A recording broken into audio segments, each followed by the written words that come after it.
Selamat datang di mentoring pertama untuk Suci 7. Biasanya sebelum Suci dimulai gue ngasih mentoring pertama. Sama pas di Suca juga gitu ya.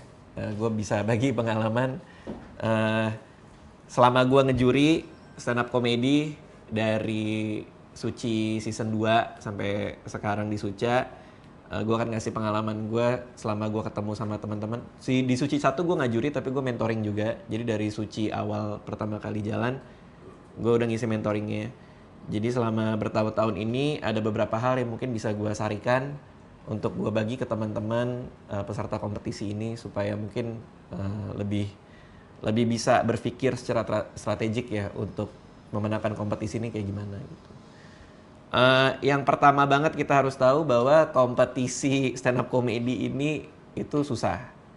Susah dalam artian banyak banget teman-teman di sini yang mungkin beat terbaik mereka hanya 5 menit dalam 1 tahun misalnya.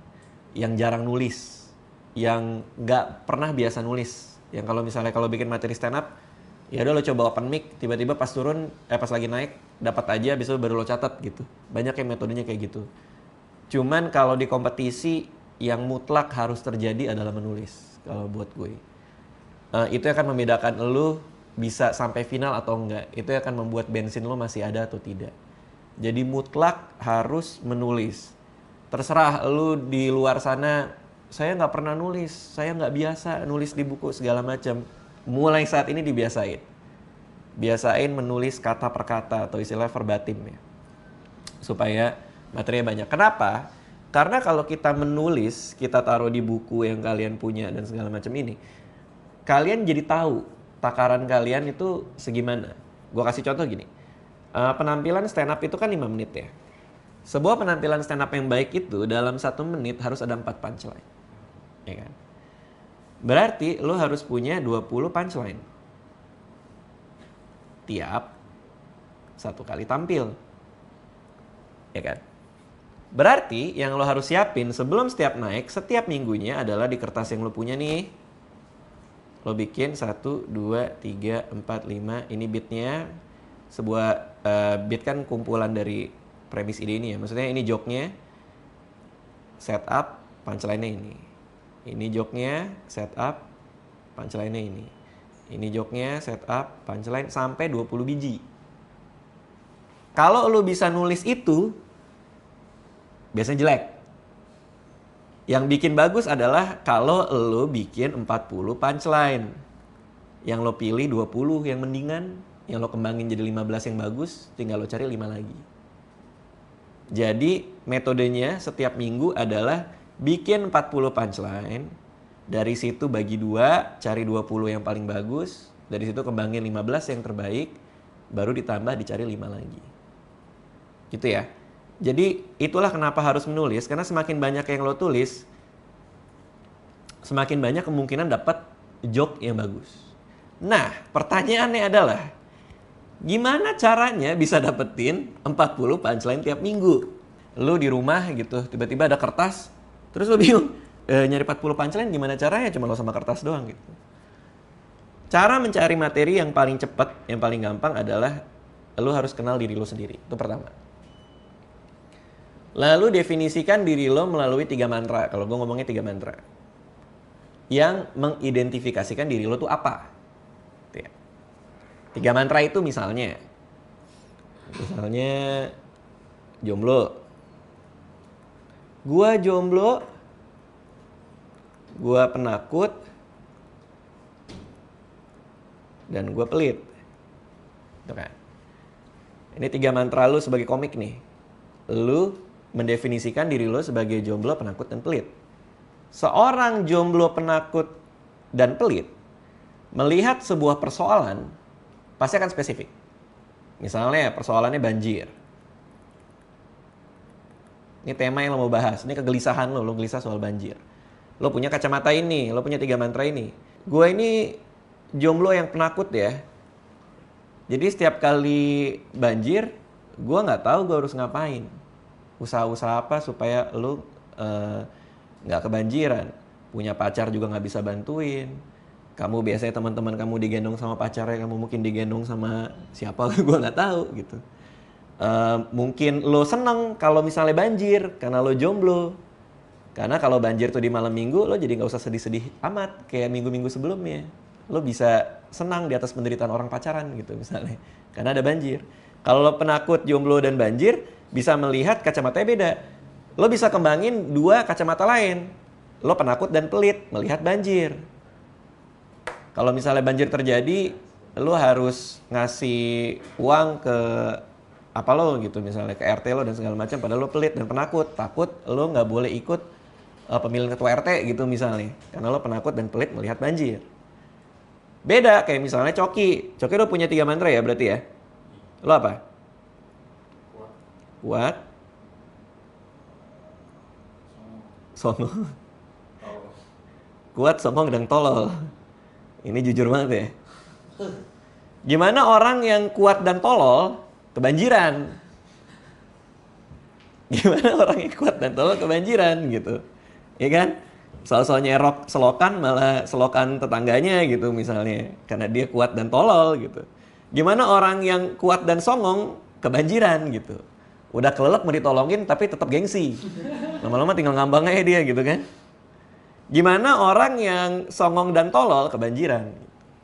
Nah, kalau kalian udah tahu mantra kalian apa, tema apapun pasti bisa diubah dengan cepat. Karena kalian udah punya kacamata yang spesifik. Kompas mau ngasih tema apapun, pasti bisa dibabat film. Jomblo penakut nonton film, apa rasanya? Nggak pernah bisa nonton film hantu, nggak ada yang bisa nemenin. Jadi apa yang harus dia lakukan gitu misalnya. Orang yang penakut dan pelit nonton film, apa yang terjadi? Orang yang jomblo dan pelit, apa yang terjadi? Kombinasikan 2 dari 3 ini gitu biasanya. Orang yang kuat dan tolol nonton film Avengers, apa yang terjadi? Orang yang songong dan kuat nonton AADC 2, apa yang terjadi? Gitu. Orang yang tolol dan songong dan kuat tiba-tiba diajak nonton horor sama gebetannya, apa yang terjadi gitu. Jadi semua tema ini akan menjadi milik kalian kalau kalian udah tahu kalian itu mantranya apa. Nah ini yang paling penting untuk tahu di kompetisi. Karena kalau kalian udah tahu mantra kalian apa, dari sini akan lahir punchline-punchline yang tadi. 1, 2, 3, 4, sampai 40 tadi.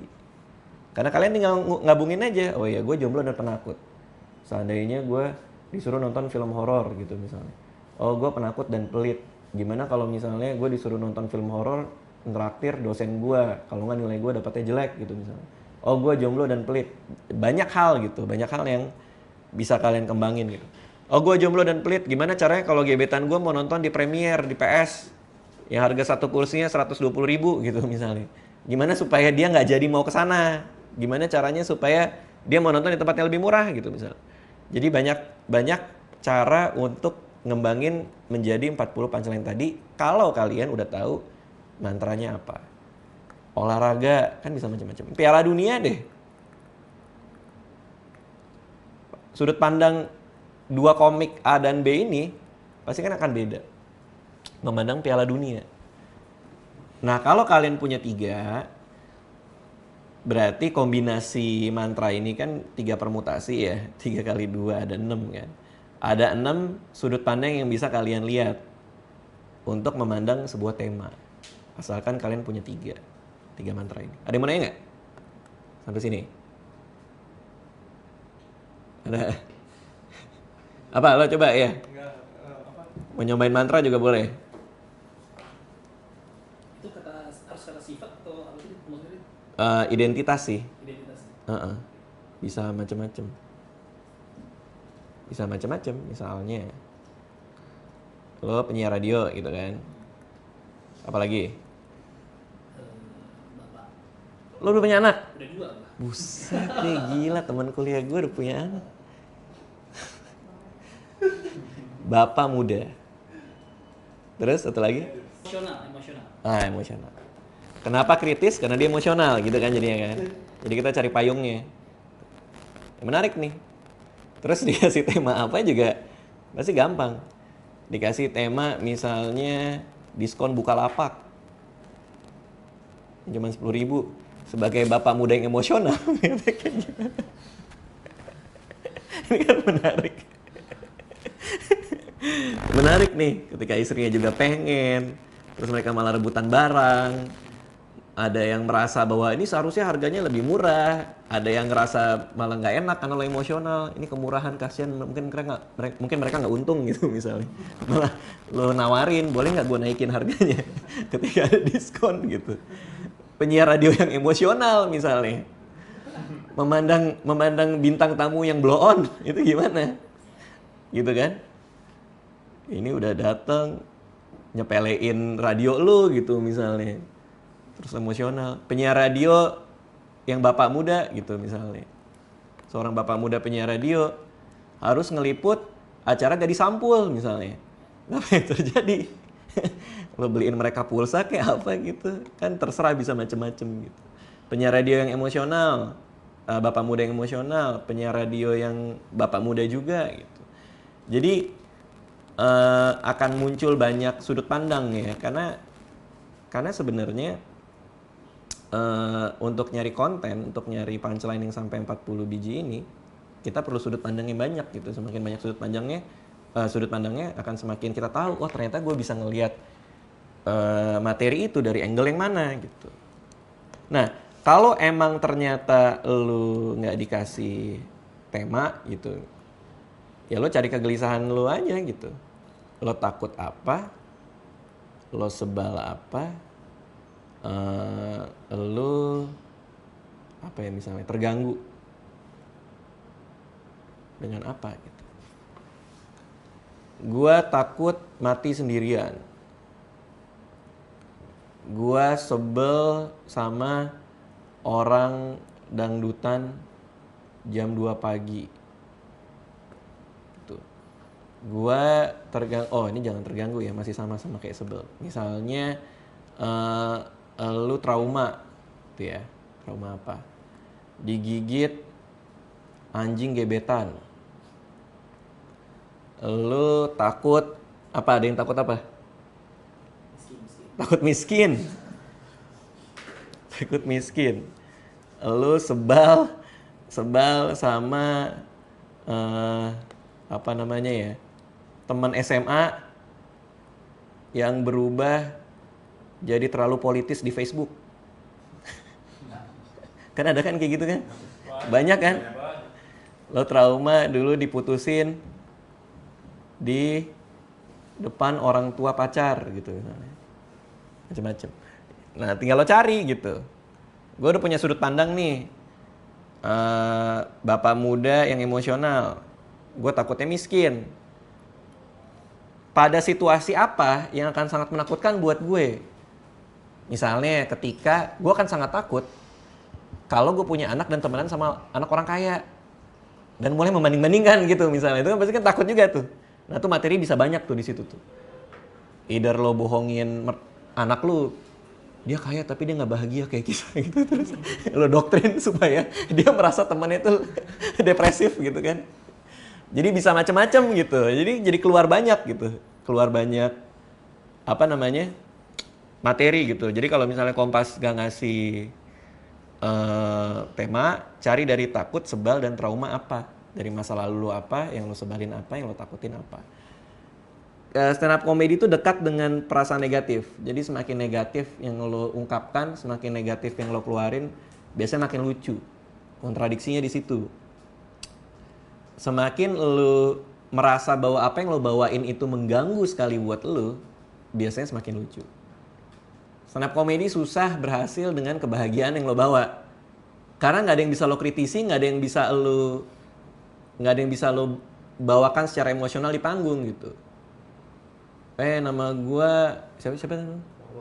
Nama gue Mamat. Gue bahagia hidup gue, duit gue banyak, gue punya banyak cewek. Ya udah selamat malam gitu kan. Kan nggak ada yang bisa diapa-apain gitu. Nama gue Mamat. Gue jomblo dari lahir. Yang gue nggak suka adalah apa? Stigma orang. Yang nggak lo suka adalah susah nyari yang pas. Yang nggak lo suka. Jadi itu akan lebih kena ke lu sebagai komedian gitu. Semakin negatif perasaannya, semakin bagus materi stand up-nya biasanya gitu. Jadi jangan pernah nyari dari apa yang lo senengin. Kadang-kadang orang kalau bikin materi stand up tuh, terutama kalau masuk kompetisi ya, gue mau cerita apa ya? Gue cerita aja deh yang kemarin gue alamin. Gue abis pacaran ke Monas. Ya udah kan lo seneng-seneng aja pacaran di Monas gitu. Jadi jangan cari apa yang lo baru alami. Tapi cari emosi negatif apa yang sedang mempengaruhi lo. Gitu. Kebanyakan komik tuh terjebak ketika lagi harus banget nyari materi yang diceritain yang baru-baru justru. Dia baru dapat gaji, dia baru ini, dia baru itu. Ya tapi bukan itu yang dicari. Yang dicari adalah emosi negatif apa yang baru-baru ini mengenai elu. Sesimpel WC umum gitu misalnya. Lo ada hal yang lo gak suka di WC umum, ya sesimpel itu aja. Sesimpel dari bawah lo gak dapat kopi yang enak di satu gedung Kompas gitu misalnya. Itu kan emosi negatif gitu. Jadi semakin lo peka sama emosi negatif yang ada, semakin banyak materinya gitu. Bang, tapi gimana kalau misalnya kejadian itu memang kita ngerasa itu lucu lah, maksudnya memang dari kejadian itu lucu, apakah bisa nggak kita jadikan itu beat? Bisa aja. Nah, pertanyaannya, misalnya lo punya adegan lucu nih. Kenapa lucu? Nah, itu yang harus ditanya kan. Lucunya tuh kenapa? Kalau lucu kan bisa banyak halnya. Kenapa sebuah situasi itu lucu? Bisa karena ironi. Ya kan? Jadi lo kebalik. Lo tuh nggak ngelihat. Lo cuma tahu nih lucu gitu. Boleh nggak diceritain? Bukan itu. Tapi lo cari kenapa lucunya dulu gitu. Ini kejadiannya ironik nih. Gue ceritain ah.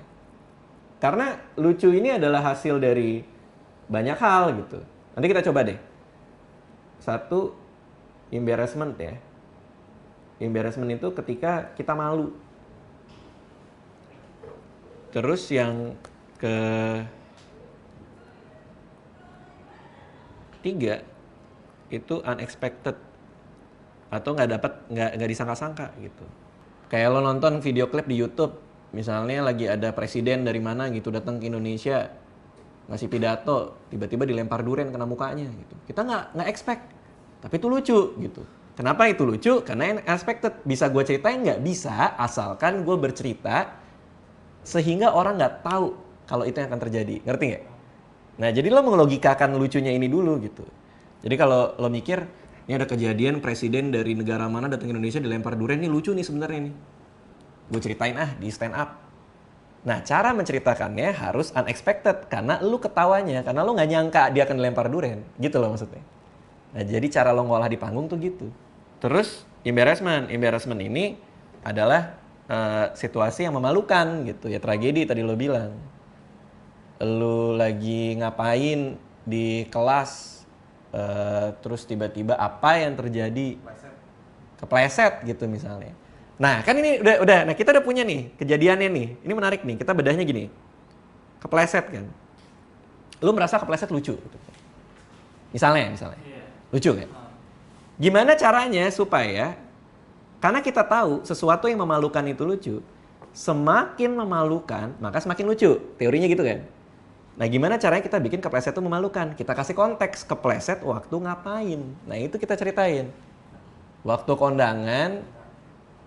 kondangan mantan gitu misalnya. Udah pakai baju rapi-rapi, kepleset malah nyium dia di depan semua orang. Tuh. Kok bisa pas? Gitu. Kok bisa pas ya? Terima kasih ya siapapun yang membuat lantai ini licin gitu. Gitu. Nah gitu, jadi kita kasih konteks. Intinya adalah di konteks gitu maksudnya. Jadi lo tahu nih kejadian lucu nih. Ya lo tahu itu lucu. Kenapa? Karena memalukan. Kita eskalasi memalukannya. Kita besarkan memalukannya. Karena semakin memalukan akan semakin lucu. Jadi kepleset ini kita kasih konteks gitu. Gitu ya kira-kira ya. Ironi juga. Ironi itu misalnya, lu mau mutusin cewek lu. Udah datang ke rumah dia, udah mikir 3 minggu. Pas nyampe sana lo bilang, aku mau ngomong sesuatu. Dia juga bilang, aku juga mau ngomong, kita putus ya. Terus malah lo yang nangis. Gitu misalnya. Itu ironi. Kenapa? Karena kita niatnya sesuatu, tapi malah dapetnya yang lain. Itu ironi buat kita. Kitanya udah takut dia nangis, pulang-pulang kita yang nangis gitu. Jangan balikan dong sama aku gitu. Misalnya gitu.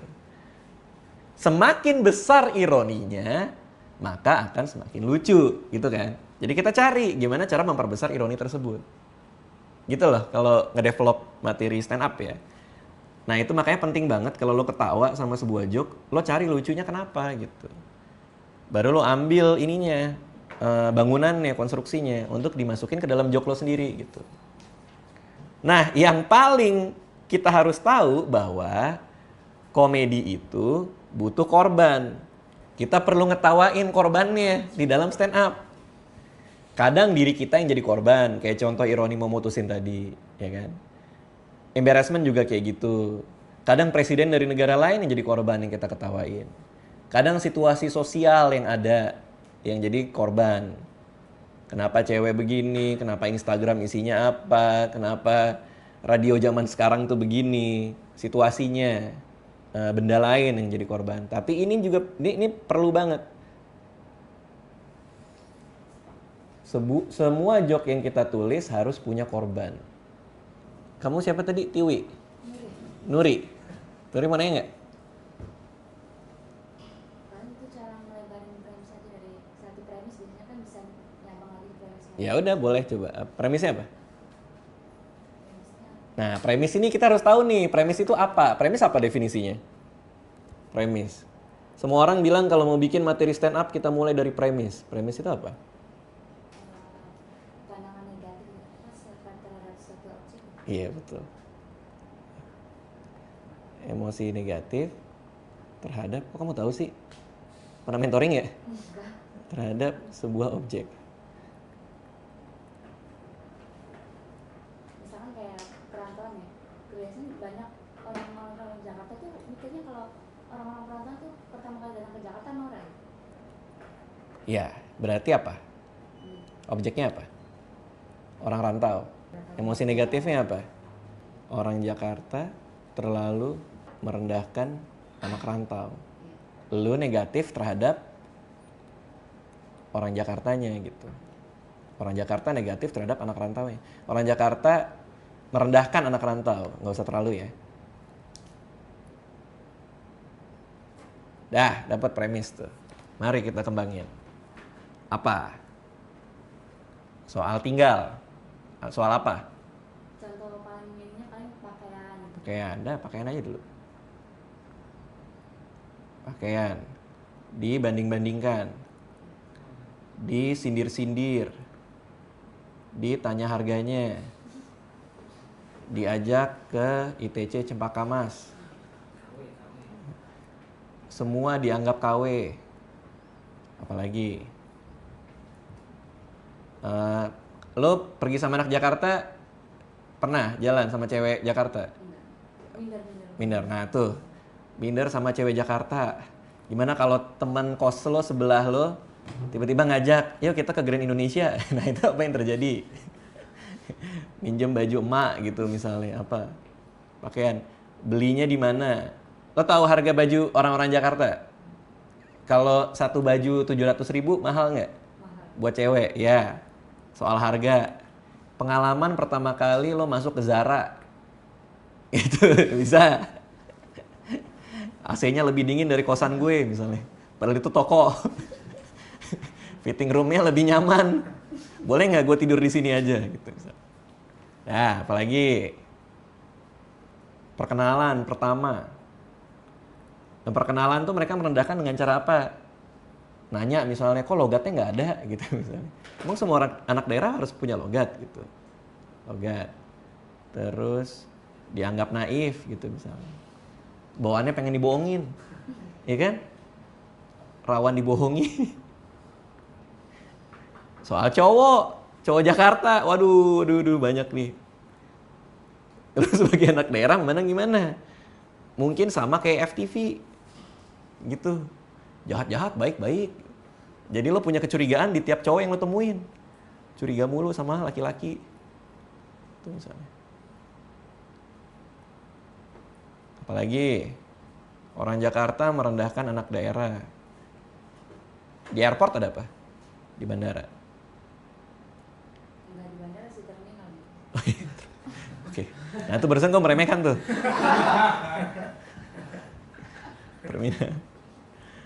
Terminal ada apa?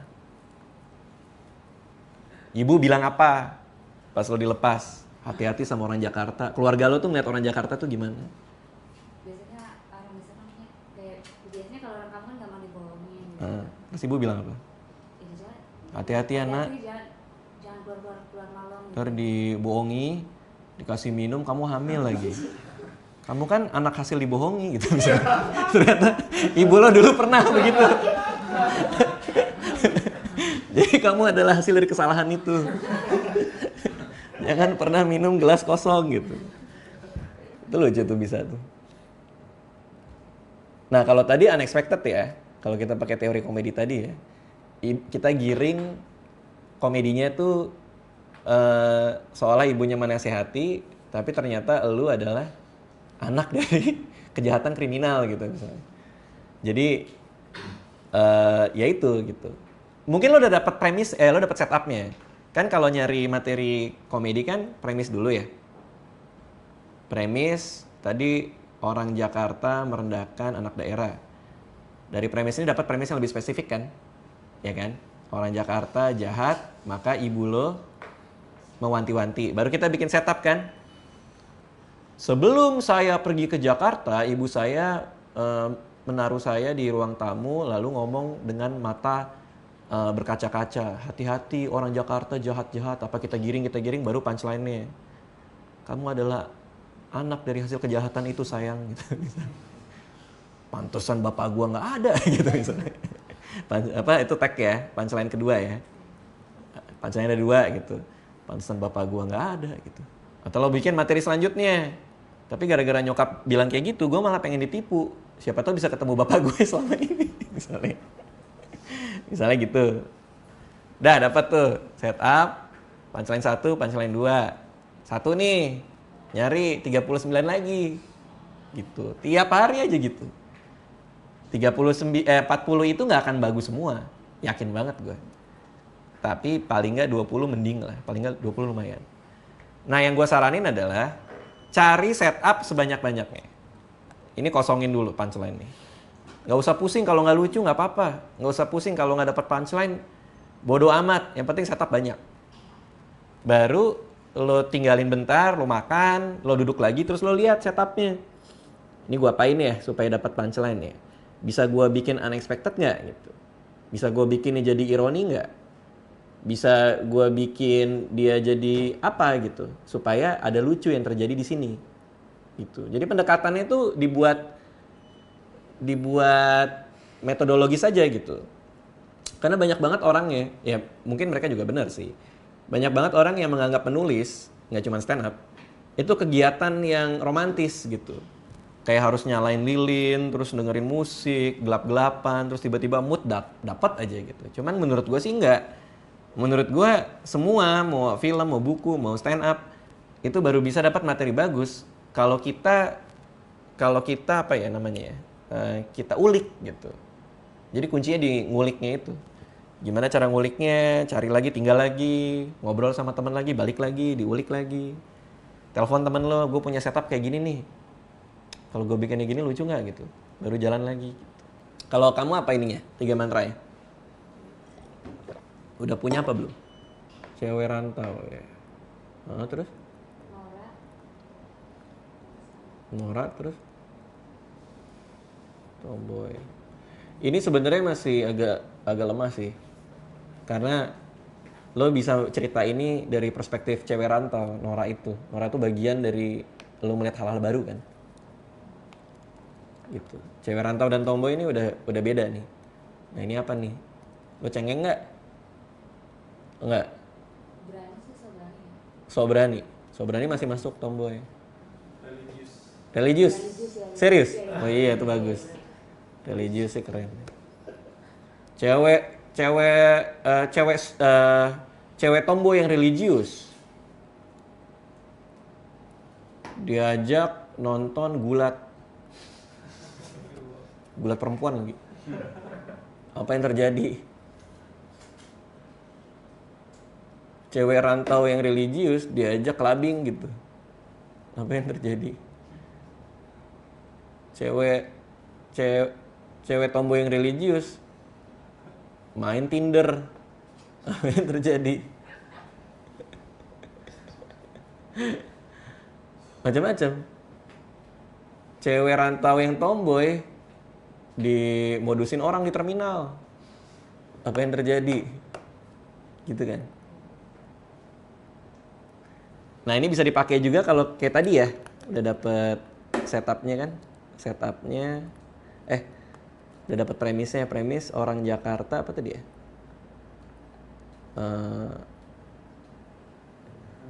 Rawan membohongi orang daerah gitu ya. Yang tadi yang soal ibu lo ibu lo nasehatin lo sebelum pergi kan. Ya cari aja perspektifnya. Religius dan tomboy. Gimana cara lo memandang lo mau dikasih tindakan kriminal gitu misalnya. Apa yang terjadi? Nih kalau ini udah tajam menurut gue. Cewek rantau religius yang tomboy. Ini tajam sih. Dan beda pasti. Nah ini tujuannya apa sih bikin 3 mantra ini? Itu supaya beda. Karena menurut gue nih, yang punya karir di kompetisi, itu biasanya yang beda. Juara 1 nggak serta-merta bikin lo punya karir menurut gue. Walaupun banyak juga teman-teman yang juara 1 ya pasti kemana-mana lah. Gitu. Kayak David, kayak Rahmat, ya mereka main gitu di mana-mana. Cuman kadang-kadang yang nggak juara 1 yang lebih terkenal. Kadang-kadang. Kenapa? Karena mereka beda. Semakin beda kalian, semakin tidak tergantikan. Semakin tidak tergantikan, semakin mahal kalian. Dalam tanda kutip ya. Karena kalau kalian nggak beda, misalnya si A gitu, dia diajak stand up korporat gitu misalnya. Penyelenggaranya maunya A, si A nggak bisa, ya udah B aja mirip-mirip gitu misalnya. Tapi kalau si A nggak bisa, enggak, gue maunya si A karena cuman dia yang bisa begini. Dia maunya segini, ya udah bayar aja gitu. Jadi semakin beda kalian, semakin tinggi nilainya. Nilai itu bisa macam-macam ya. Bisa masalah uang yang kalian dapat, bisa masalah kesempatan yang kalian miliki, main di film apa gitu misalnya. Untuk storytelling nih, jadi gue mau ngeberesin beberapa hal soal storytelling. Ketika kalian membuat beat storytelling, yang membedakan beat itu adalah storytelling apa bukan adalah waktu. Jadi waktu itu elemen yang paling penting. Untuk tahu sebuah beat itu storytelling apa bukan, lihat aja di beat itu ada waktu yang berjalan atau tidak gitu. Kalau lo bikin beat, kemarin gue bangun tidur terus gue ke Alfamart mau beli sampo, tapi ternyata di sana tinggal 1 dan gue harus rebutan sama orang, berarti ada waktu yang berjalan gitu. Lo berangkat, lo bangun, lo ke Alfamart, lo rebutan sampo. Iya ada waktunya, berarti beat itu adalah storytelling. Oke. Nah cara membuat beat storytelling yang baik itu kayak gimana? Cara membuat beat storytelling yang baik itu ada rumusnya. Bikin karakternya, dikasih tujuannya, baru apa halangannya. Beat storytelling yang baik itu bisa jadi penampilan 5 menit. Jadi lu udah bisa dapat kuota 5 menit tampil hanya dengan 1 beat storytelling itu bisa gitu mungkin. Dan banyak banget komik yang ngelakuin itu. Jadi kalau lu merasa buntu dan harus bikin beat, coba lihat ada sesuatu yang bisa gue ceritakan nggak secara storytelling. Misalnya anak rantau sangat ingin ke Kompas TV, tapi begitu sampai terminal, 1 tasnya dicuri orang, HP, dompet segala macam hilang. Nah apa yang terjadi? Komedinya datang dari usahanya dia. Usahanya apa aja? Gitu. Nyari bantuan orang, datang ke polisi, polisinya ternyata kayak gimana. Ingat-ingat lagi alamatnya di mana. Lo cuma tahu gedung orange. Lo nanya di kampung rambutan, gedung oranye mana? Disasarin kayak apa segala macam gitu. Minta bantuan orang, usaha-usaha. Lalu beat itu lo bagi 3. Depannya tengahnya, sama belakangnya. Depannya adalah lo cerita lo mau ke Kompas. Tadi yang soal ibu lo, wanti-wanti lo, apa segala macam tuh komedinya isi itu di sini. Di tengahnya, tas lo hilang, komedinya isi dengan usaha lo tadi. Nanya gedung Orange, ngelihat peta, ingat-ingat lagi, mencari pencurinya. Udah nemu pencurinya tapi pencurinya nggak mau ngaku, gitu misalnya. Isi di sini. Terakhir, bisa ke Kompas apa enggak, dengan bantuan apa, gitu. Jadi 1 bit storytelling. Mau bikin 5 menit, ya bisa. Jadi misalnya 1 menit, 1 menit, 3 menit, gitu misalnya. Berarti ini kan 4 punchline, 12, 4. Tetap rapi, gitu misalnya. Kebanyakan stand up comedian tuh emang dari pengalaman pribadi dan nyata gitu. Jadi kalau kamu bisa, ingat-ingat aja kamu pernah mau ngapain yang bisa kamu bikin jadi 1 bit storytelling. Dulu pernah nyari baju buat itu, lulus. Kamu udah lulus SMA? Oh udah kerja? Gue masih kecil. Pernah interview kerja? Nggak pernah interview kerja? Pernah ngapain? Pernah punya tujuan apa waktu itu? Sekarang gue lagi mau coba bantuin bikin beat storytelling gitu. Nyari kosan pernah? Pindah kosan? Enggak, udah ngekos. Pindah kosan sempat pindah satu ke tempat yang lain. Oke, itu bisa cerita soal pindah kosan. Beat storytellingnya soal itu. Anak rantau ngekos, pengen pindah, halangannya apa? Barangnya kebanyakan, bingung mana yang harus dibuang gitu. Lalu ceritain kenapa pengen pindah itu di awal. Nemu kosan yang baru kayak gimana? Tengahnya, pindahnya gimana? Minjem mobil temen, gak ada yang mau ngasih. Supaya mau ngasih kayak apa? Usaha-usahanya kan itu. Ketiga, lebih enak apa enggak kosan yang barunya gitu. Jadi beat storytelling gitu loh maksudnya. Jadi ada waktu yang berjalan. Pengen pindah, usaha buat pindah, dan akhirnya pindah. Depan, tengah, belakang gitu. Beda sama beat observatif. Beat observatif tuh yang kayak tadi kau bilang. Kita cari premisnya dulu. Emosi negatif terhadap sebuah subjek. TV seringkali membuat orang daerah punya fantasi berlebihan soal hidup. Nah, baru kau cari lagi tuh, apa aja. Ya kan? Sinetron, artisnya. Ya mau gimana nggak punya fantasi? Tiap hari ngeliat Syahrini mamerin duitnya berapa. Gimana nggak punya fantasi? Tiap hari ngeliat koleksi sepatunya Gading Martin di infotainment. Gimana nggak punya fantasi? Orang di FTV tukang bubur aja bisa jadian sama anak majikan gitu misalnya. Gitu loh maksudnya. Nah itu observatif ya. Beda sama yang tadi. Kalau beat tadi, kalau kegelisahan tadi dibikin storytelling bisa nggak? Bisa, asal ada tujuannya aja. Misalnya pengen kenalan sama Dude Herlino.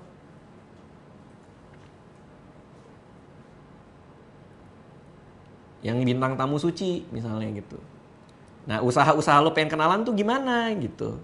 Pas lo tinggal sebelahan sama Dude gitu.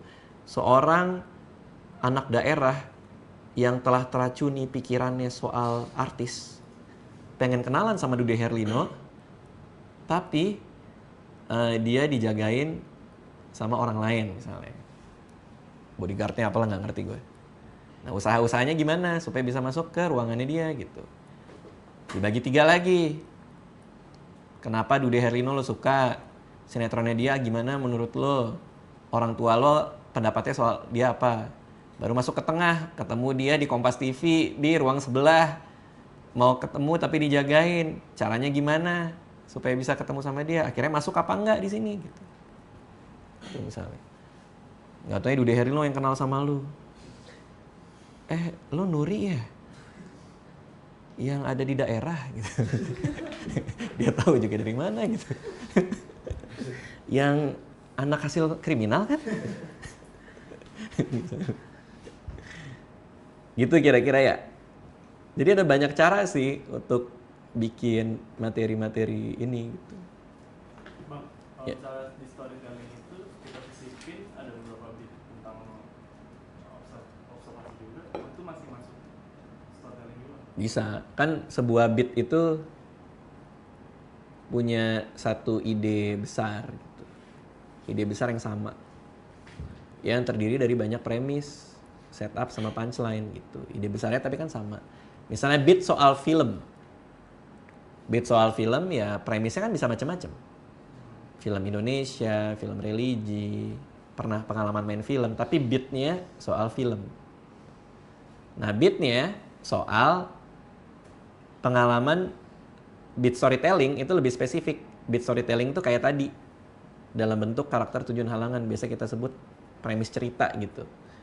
Jadi beatnya adalah pengen kenalan sama Dude Herlino. Ya udah isiannya kan bagi 3, baru masuk observasi bisa masuk sini. Jadi emang terangkai lebih rapi aja gitu. Lalu ketika bikin usaha-usaha itu, ini kita udah masuk ke teknis banget nih. Kalau misalnya ada penjurian yang lebih mendetail, mau ngorek-ngorek kesalahan, biasanya kita masuk ke hal yang teknis-teknis banget kayak gini. Jadi sebuah beat itu harus eskalatif. Apa artinya eskalatif? Dia harus naik secara tension. Lo ngomongin lo jomblo dalam satu setup punchline. Gue jomblo kalau keluar rumah gue diledekin gitu misalnya. Gue pernah ketemu mantan gue, dia sama pacarnya misalnya. Bicara soal itu. Abis itu setup punchline berikutnya lo ngomongin soal gue ketemu mantan gue yang lain. Dia sama pacar barunya juga. Gue juga malu. Itu kan masih sama gitu. Itu masih yang ketemu mantan sama pacar barunya. Habis itu lanjut ke sini, ketemu mantan sama pacar barunya. Nggak ada peningkatan secara joke di situ, nggak ada eskalasinya gitu, nggak ada ironi yang lebih tinggi, nggak ada unexpected yang lebih tinggi gitu, nggak ada yang lebih tinggi gitu. Jadi kalau mau lo ngomongin soal ketemu mantan sama pacar barunya di sini, terus nanti ketemu dia lagi di mana gitu, di kondangan temen lo kayak apa segala macam. Lalu lo cerita lagi, ada apa lagi di sini gitu. Jadi ada eskalasinya gitu. Ada yang meningkat secara tensi di dalam beat lo. Tuh. Kenapa perlu eskalasi? Karena biasanya penonton kalau udah tahu satu tipikal joke lo, dia ketawanya nggak akan selepas pertama kali denger formula yang lo pakai gitu, ketimbang kalau lo coba lagi gitu. Maksudnya gimana ya? Misalnya kayak soal anak rantau yang norak gitu. Dia cerita soal ke mall terus dia bingung AC-nya lebih dingin daripada kosan gue. Terus habis itu dia bilang salah satu setup punchline lagi, gue juga ke bioskop, gila ya luas banget ya, lebih luas dari kosan gue. Itu kan formulanya sama gitu, ngerti gak sih maksudnya? Orang mungkin ketawa ketika bilang AC-nya lebih dingin dari kos. Tapi gitu lo masuk ke bioskop terus lo bilang bioskopnya lebih gede dari kos, lo membicarakan hal yang sama gitu. Lo mengkomparasi hal yang sama. Berarti joke-nya itu nggak eskalatif. Joke-nya bermain di formula yang sama. Masih lucu nggak? Ya mungkin lucu-lucu dikit lah. Tapi ketika orang di sini udah nebak, dia ditaruh sini ketawanya biasa aja. Kalau lo taruh di atas, bakal lebih lucu lagi gitu. Misalnya, gue ke Zara ternyata AC-nya lebih dingin daripada kosan gue. Gue ke 21 nonton di bioskop. Ternyata gue ketemu ibu gue, kenapa mah? Mama sekarang rumahnya di sini gitu misalnya. Itu eskalasi. Lo nggak ngomongin lagi soal kosan lo ngomongin soal kehidupan ibu lo yang udah pindah ke rumah ke dalam 21 gitu misalnya. Nah itu eskalatif. Ada yang naik, gitu. Ada formula yang baru yang nggak lo pakai gitu. Dengan konsep yang sama, bahwa mall aja lebih bagus dari kehidupan gue gitu misalnya. Dengan premis yang sama. Nah kadang-kadang komik-komik ini ya gue tahu lah, gue paham waktu yang mepet apa segala macam. Jadi mereka udah nemu satu formula, dipakai terus gitu. Kosan. Orang dari rantau gitu. Ya nggak apa-apa dipakai, cuman kita juga harus mikir ini naik nggak ya gitu, secara joke, secara beat. Karena nggak cuma masalah penilaian doang. Tapi masalah penontonnya ketawa apa enggak gitu. Maksudnya jurinya bisa aja ngelihat itu tanpa ngerti soal eskalasi misalnya. Penonton kan juga nggak tahu soal eskalasi kan. Tapi kalau lo bikinnya begitu pasti ketawanya lebih tinggi gitu. Walaupun nggak tahu semua teori-teori aneh ini gitu. Pasti ketawanya lebih gede aja. Gitu ya kira-kira ya. Ada lagi yang mau nanya? Untuk eskalasinya kan tadi kan kita harus naik terus gitu. Sedangkan kita dibatasi waktu dan ada tema, maksudnya tema yang mempersempit kita gitu loh. Nah untuk biar nggak nggak lewat waktu, maksudnya tetap itu, dan biar penonton itu yang tahu kita dulu cari aman lah istilahnya, itu gimana? Nah itu menarik nih. Inilah kenapa gue selalu minta orang nulis. Kenapa perlu banget untuk nulis? Supaya kita tahu 5 menit itu berapa. Berapa? Kalau gue 5 menit itu karena gue nulis di Word ya. Kalau gue lagi nyiapin materi stand up, 5 menit gue itu 5 menit satu halaman. 1 menit gue itu 150 kata. Berarti kali 5 berapa tuh? 750 kata. Plus minus lah. Kalau gue udah nulis sampai 750, berarti itu udah 5 menit.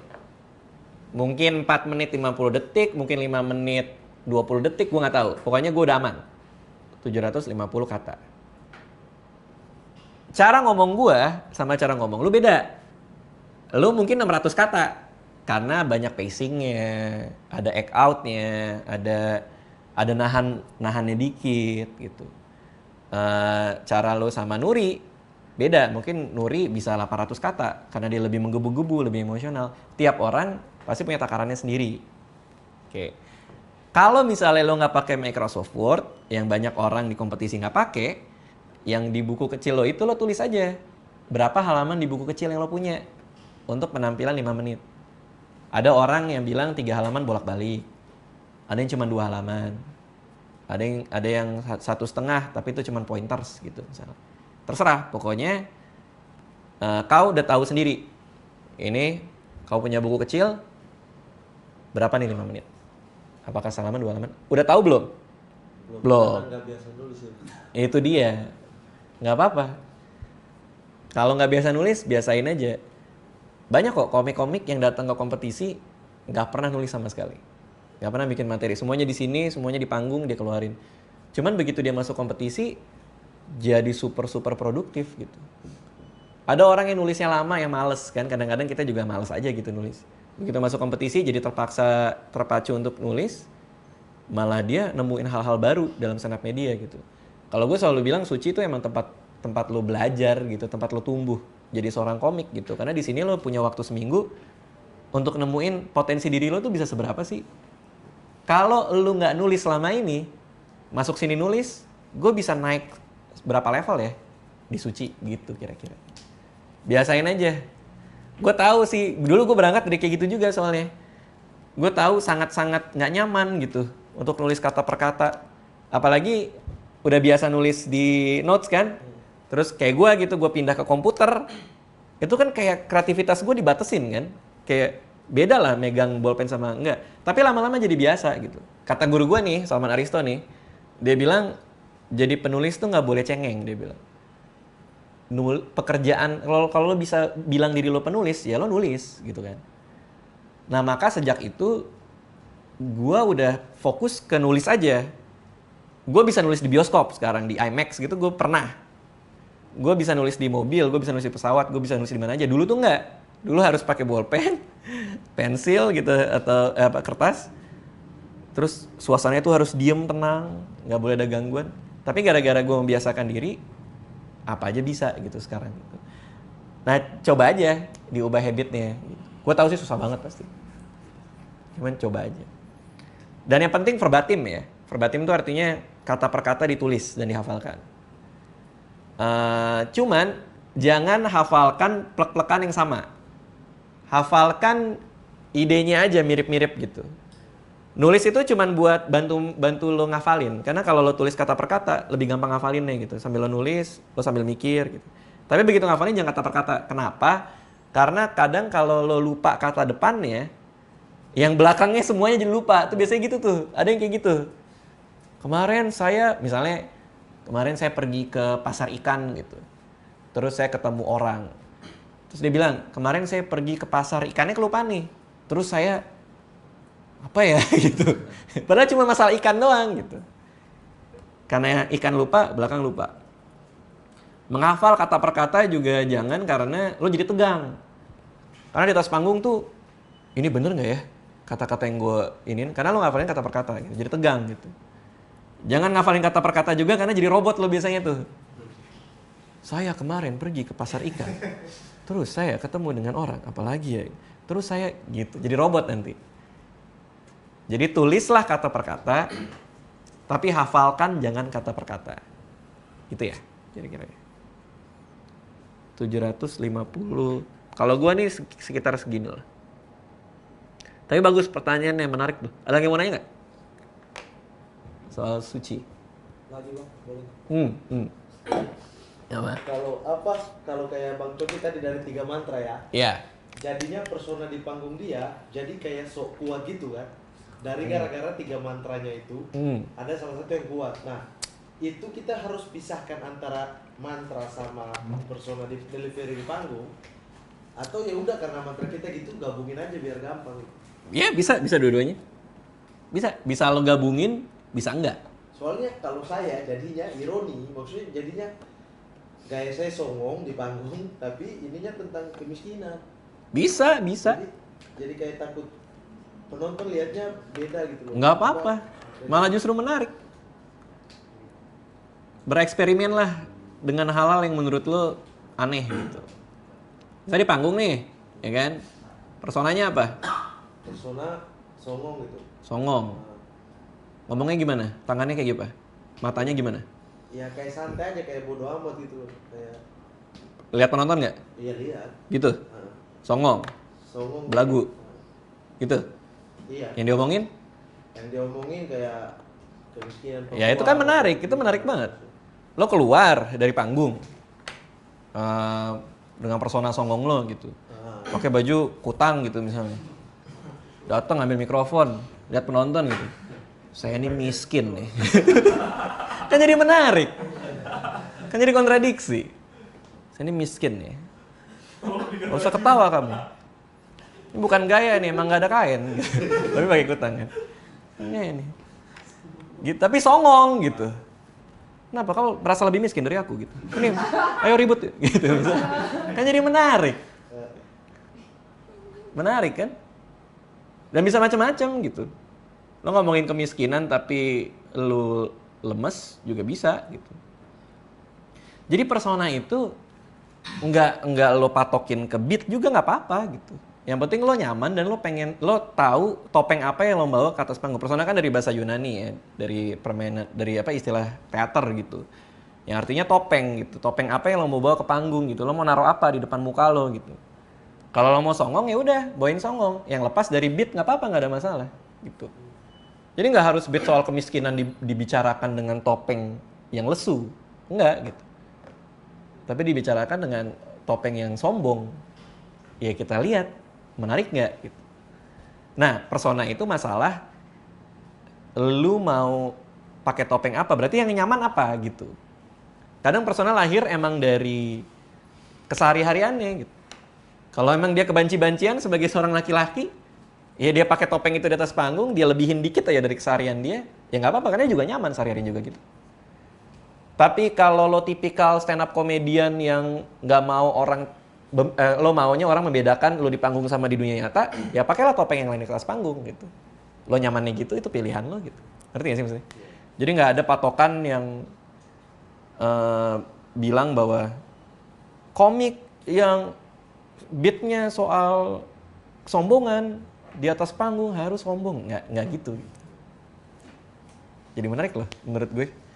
Orang sombong yang miskin tuh lucu sih. Persona sombong yang miskin tuh lucu. Tapi menarik pertanyaannya. Apalagi ada yang mana ya? Oh bang, itu tadi kan secara 5 menit. Nah kalau misalnya secara per setup sampai punchline itu toh kira-kira berapa kata yang dia harus setup sendiri? Enggak, itu bebas. Ada orang yang setupnya panjang. Ada yang orang yang setupnya pendek. One liner itu kan setupnya pendek-pendek gitu. Tapi ada orang yang emang suka bikin setup panjang. Tapi yang harus diingat adalah ketika kita bikin setup, semakin panjang setupnya, maka punchline-nya harus semakin lucu. Kalau enggak, lo udah membuang waktu penonton kebanyakan.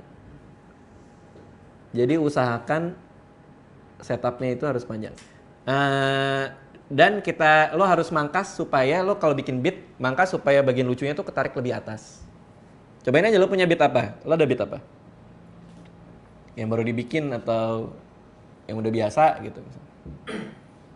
Kayak misalnya kalau misalnya orang interview kerja, misalnya Bentar. Ya, orang interview kerja. orang interview kerja, Hah? itu biasanya suka dapat pertanyaan yang nggak sesuai Hah? dengan apa yang nanti maksudnya nggak sesuai dengan pekerjaannya nanti. Heeh. Kayak misalnya dia ditanya soal orang tua Hmm. mana, Hmm. orang tua kerjanya apa. Hmm. Ya maksudnya kan kita kerja tuh sendiri, nggak boleh keluarga. Hmm. Terus? Kalau gue ngelihatnya itu nggak bisa ngasih informasi Hmm. yang sifatnya pribadi ke orang yang baru dikenal. Terus? Karena menurut gue itu terlalu sensitif aja. Ya, terus? Ya.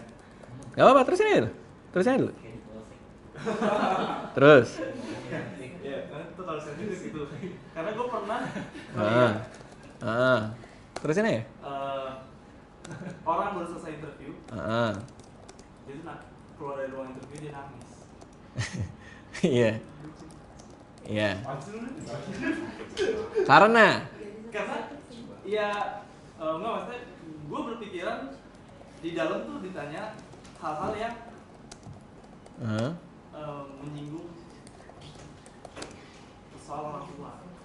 Terus? Mungkin aja dia ditanya orang tua kamu asli mana, Terus? kerjaan bapak apa, Terus? kamu sayang nggak sama ibu. Terus? Udah?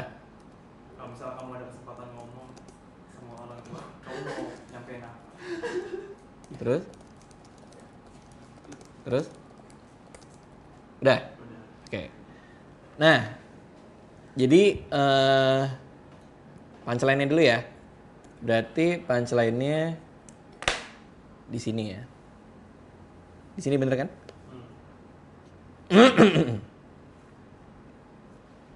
Orang interview kerja biasanya suka mendapatkan pertanyaan tidak sesuai dengan pekerjaan nantinya. Misalnya dia ditanyain orang tua asli mana kerja apa, kita kerja sendiri tidak bareng keluarga. Ini dimaksudkan jadi punchline nggak yang ini?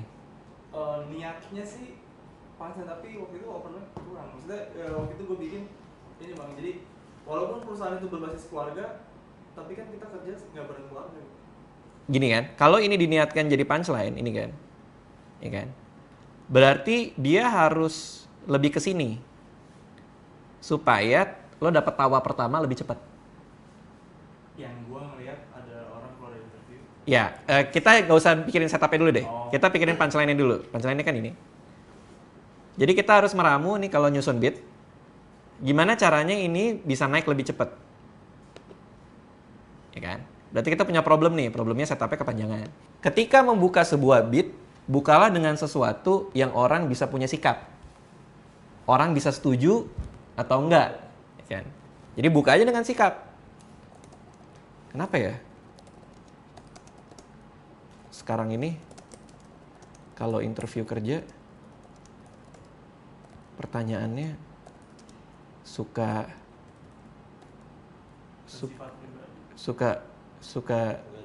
sensitif gitu. Ya, suka nggak nyambung boleh.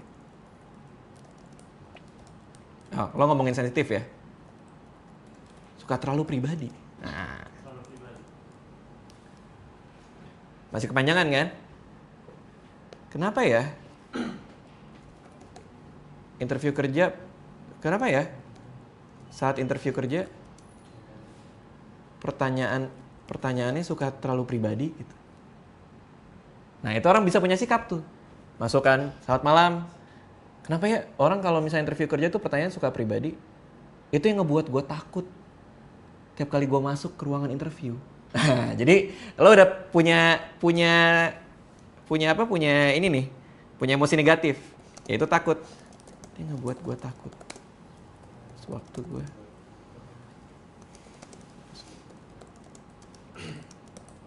Oke, ya. Terakhir kali gue interview, Gue hampir nangis loh. Gue duduk, ceritain. Pakai baju rapi.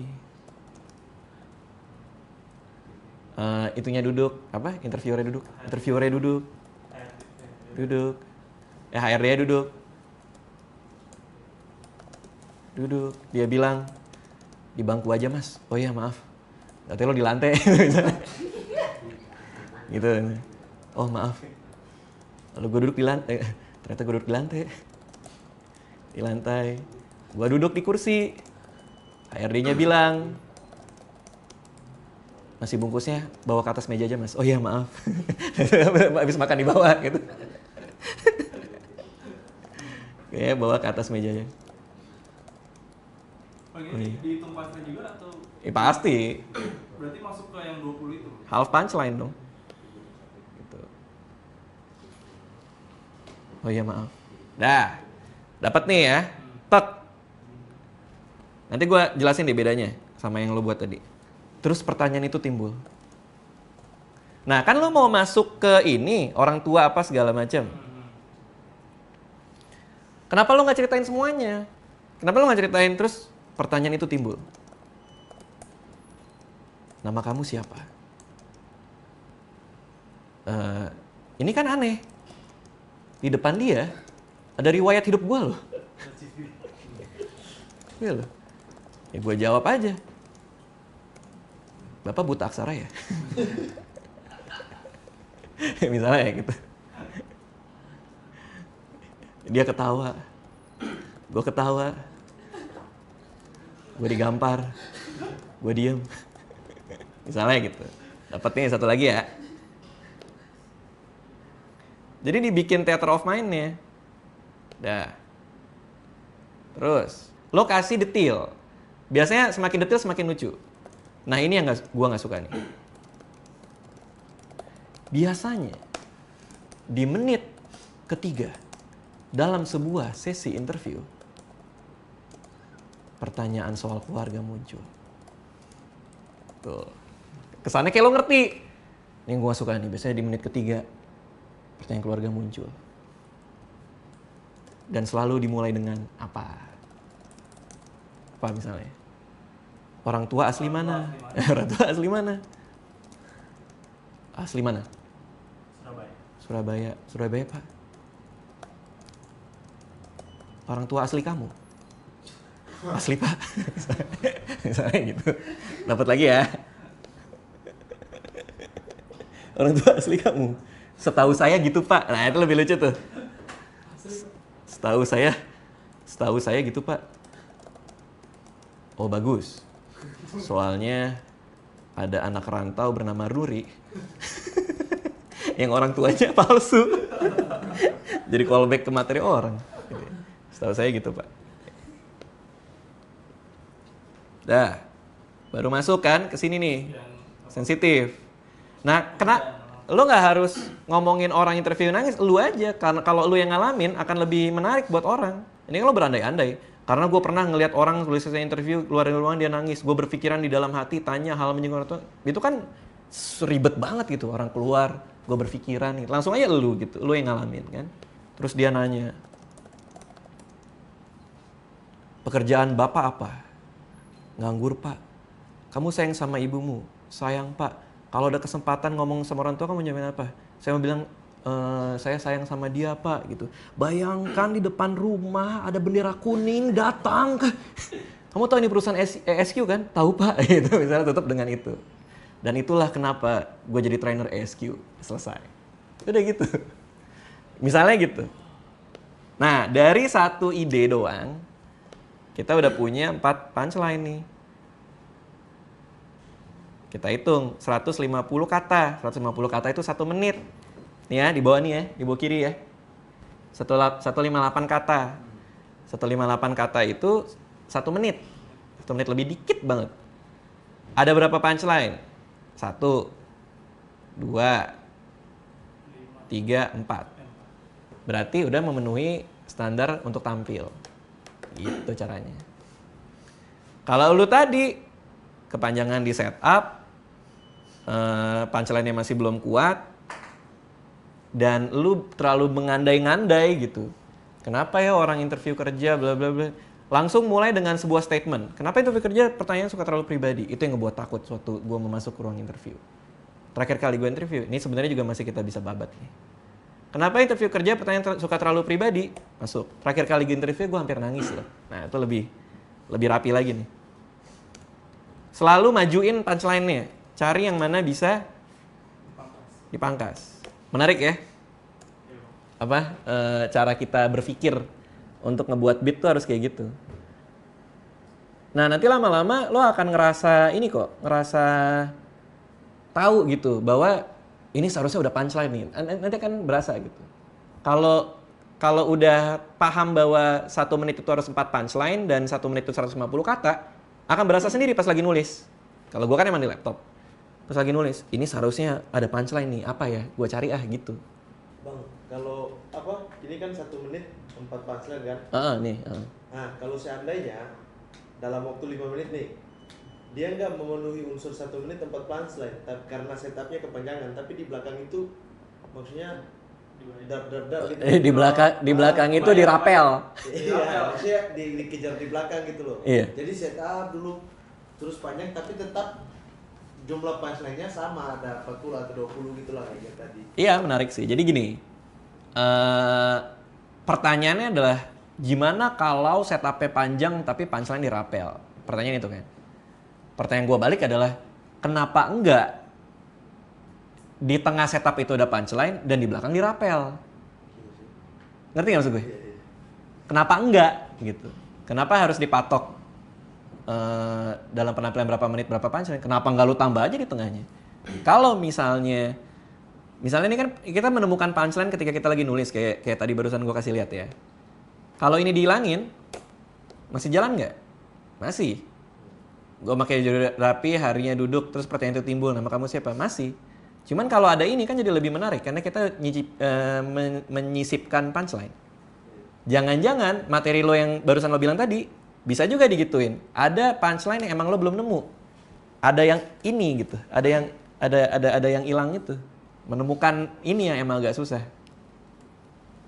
Tuh, punchline nyelip ini. Karena kan tadi pas kita lagi nulis bareng nih, yang kita sasar kan ini sebenarnya. Tuh. Ini yang mau kita majuin. Tapi ternyata kita bisa nemuin yang begini-begini. Jangan-jangan yang itu juga gitu. Bayangin betapa kerennya. Semenit 4 punchline, di belakang lokasi 20 gitu misalnya. Itu masuk YouTube, meledak pasti kan. Memorable banget. Ketika kita bicara di konteks kompetisi, ya kan? Maka kita akan diperbandingkan dengan teman-teman lain yang naik ke panggung.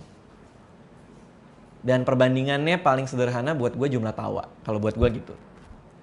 Semakin banyak titik tawanya, pasti lo akan semakin dianggap lebih dari teman-teman yang lain. Dan lebih aman. Kalau lo bikin special, mau 1 menit cuman 1 punchline doang gak ada masalah menurut gue gitu. Cuman ini kan konteksnya kompetisi.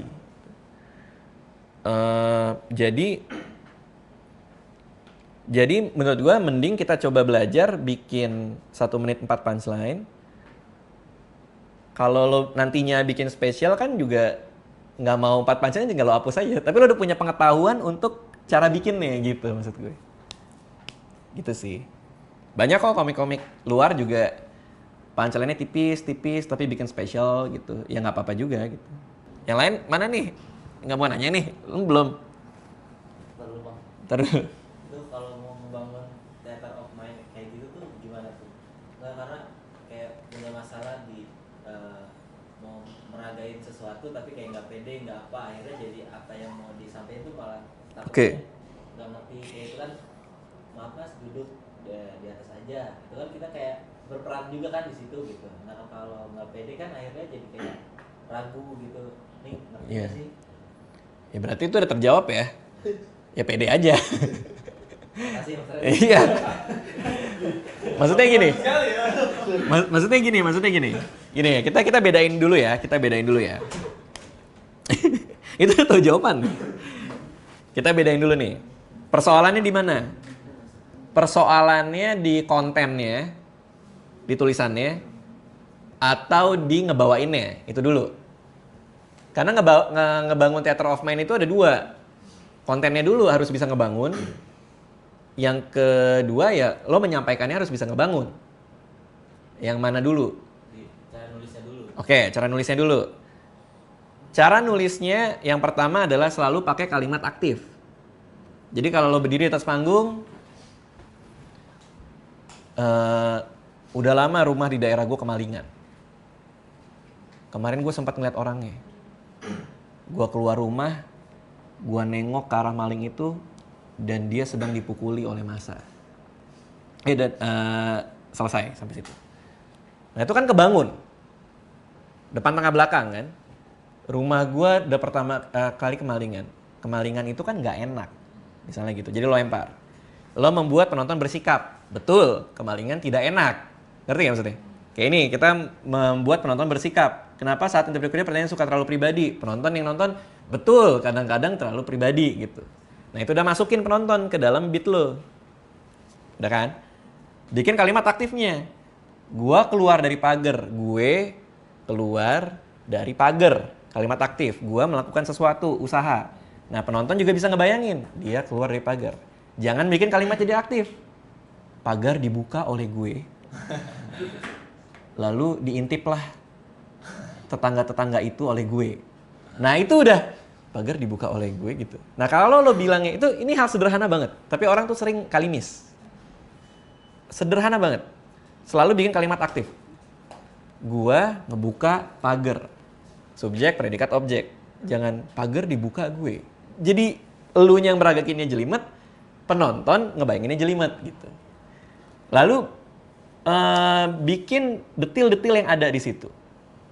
Kayak ini. Terakhir kali gue interview kerja, gue hampir nangis loh. Lihat dulu penontonnya, gue duduk pakai baju rapi. Nah, mainin intonasinya, bayangin dulu, duduk pakai baju rapi. Akhirnya duduk. Nah, terus masukin subjek yang lain. Akhirnya duduk. Dia ngeliat gue, dia bilang, nah gitu. Jadi pembawaannya pun juga harus dijedakan gitu. Akan beda loh sama terakhir kali gue interview, gue hampir nangis loh. Gue pakai baju rapi, HRD-nya duduk.